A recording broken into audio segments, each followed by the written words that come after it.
So welcome to part 2 of our property chat with Angelika. In part 1, Angelika shared her journey with us from fashion to Foxdale Court. Mrs. Zovala. I'm going to officially call you Mrs. Zovala now. Each time I see you, I'll see Zovala. But now we have Foxdale Court.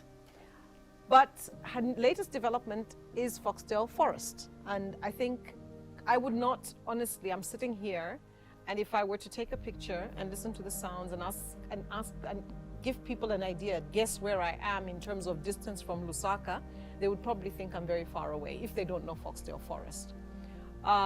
It's beautiful, it's serene, it's quiet. I've been here for the musical concerts, which have been absolutely amazing. But tell me, when I look at this, I mean, right now we can hear the truck in the background, which is nice because you can hear that there's stuff happening. What do you see Foxdale Forest like in 15 years' time, 15, 20 years' time? Where do you see, what's the vision when you close your eyes and picture, because your home is here as well. So tell me, what would you like it to be like in 15 years? The vision, it's a sustainable ecosystem. It's a safe, family-friendly environment. Mm-hmm. And if you really have to sort of close your eyes, then, I mean, just you listen to the sound of the trees blowing in the wind. If you look around, you'll see butterflies fluttering around you. Mm-hmm. And you'll probably hear the sound of some children's laughter in the background. And basically that's Foxdale Forest. Mm-hmm. So it's living in a community with us, with a supportive group of people around you, but in a green environment. Mm-hmm. So with Foxdale Forest, we have a primary forest here. Mm-hmm. It's about a 25-year forest currently. We've been sort of watching it grow as well during our 6 years living on this development. But if you think about what these trees will look like in another 20 years from now, it will be phenomenal. They'll literally be twice the size. Mm-hmm. And so one of our one of the core pillars of Foxdale Forest is to protect the trees. Mm-hmm. No generators, so it's an ecosystem where everyone has their backup power is through solar, and lots of homeowners, their primary source of power is also solar geysers, rainwater harvesting systems, so collecting the water from the rain, not building that many swimming pools, because swimming pools consume so much water. We have a lovely communal swimming pool here, so if you want to pop in the pool, you come over here. And then also rainwater harvesting pits. And a rainwater harvesting pit is when you direct the rainwater from your roof into the ground. You dig a pit like a soakaway, 3 by 3 by 3 meters deep, and then you layer it with stones, sand, and stones on top, and you just direct your downpipe into that, and then that will the water just soaks right into the ground, and you fill up the biggest underground tank that we have, which is our aquifer, which is our underground water tank. And what we're all doing at the moment is we're pumping water at an incredible rates out of the ground, but nobody is putting water back into the ground. And so we've lost these recharge zones in Lusaka, and everyone's so concerned about putting more concrete and slate and tarmac, whereas in Foxdale Forest the roads are gravel. And another reason, one reason why they're gravel is we want it to be a country housing development. That feeling when you go to work and you come back and it's just you just want to put your feet up and you just feel as though you're far away from the whole world. And we want to keep that feeling. And also it acts as a recharge spot.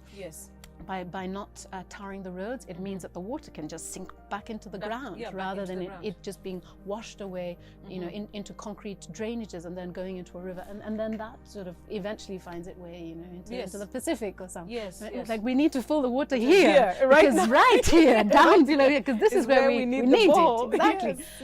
So rainwater harvesting pits is a big part of it. And again, I spoke about life in Foxdale with Foxdale Court, and it's to have that life here.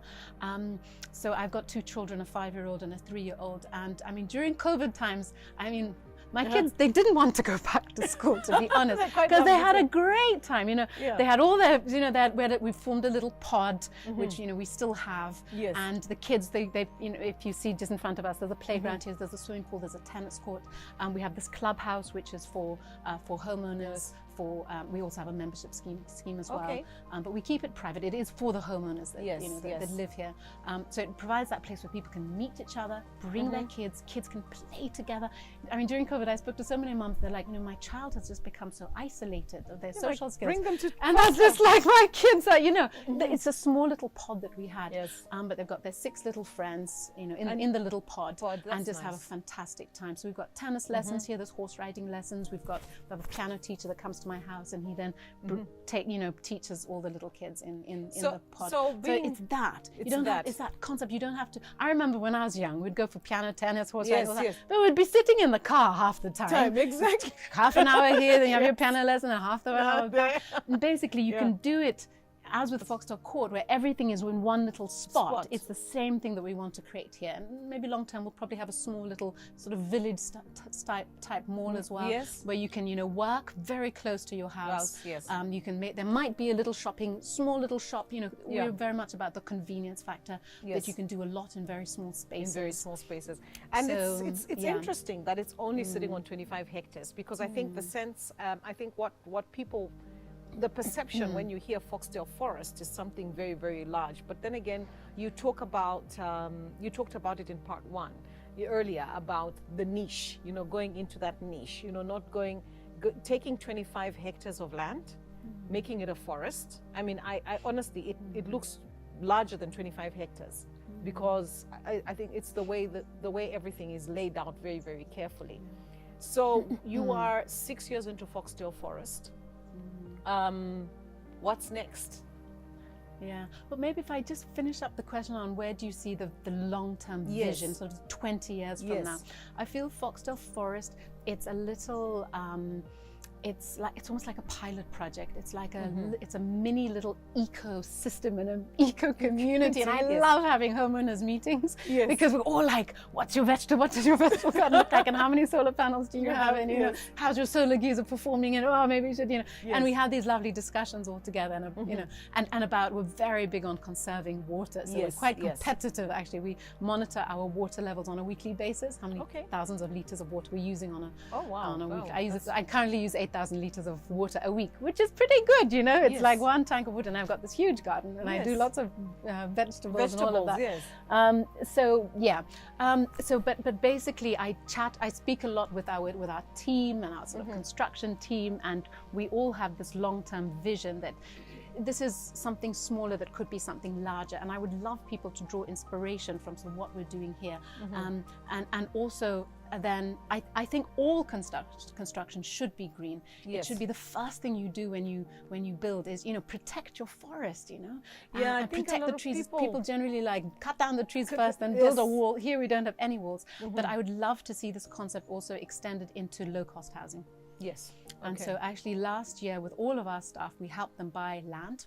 Okay, excellent. Pieces of land in sort of the 10 miles area. And we would love to sort of then, maybe 20 years from now, actually to then see that a low-cost housing development being built, but in a completely green sustainable way, because it just makes so much sense. But I think, you know, sorry to come in, but I think if you look at the village concept, when I talk to my grandmother and she tells us about how they built, they used green.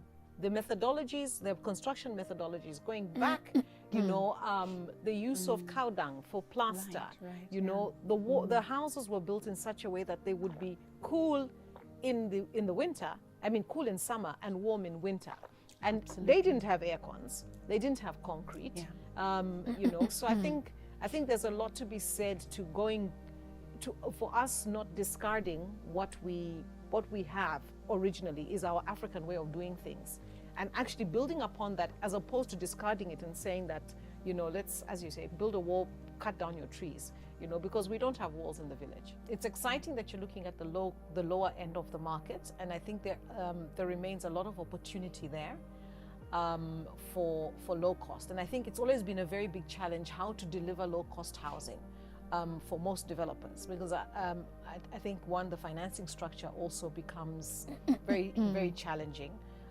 Secondly, I think because we do not have statistics that actually, you know, have we actually quantified, like in the 10 miles area, how many people actually require housing? you know, but it's nice to hear you talk about the low-cost housing and going green with low-cost housing. So I hope that we will be able to interview you in a few years' time again at the low-cost housing project, you know, sitting. But you know, thank you for your time and sharing your vision of where your journey. In fact, not even so much your vision, but your journey, where you've come from 23 to, you know, all systems go at 23 and still going, you know, which is great. But thank you. Any last words for any aspirational property developers? I believe in yourself. Definitely. Whatever people say, if people might try to knock you down or say you can't do it, or this is, you know, this doesn't make sense, just believe in yourself, and you can, you know, you can do it. You got this. You got this. You got this covered. Thank you so much. Thank you so much, Angelika. And thank you everybody for watching and listening you can find us on our YouTube channels as well as Facebook. And please, if you missed anything, you can always go back and watch the video. I know that I will definitely be going back to watch. Thank you very much.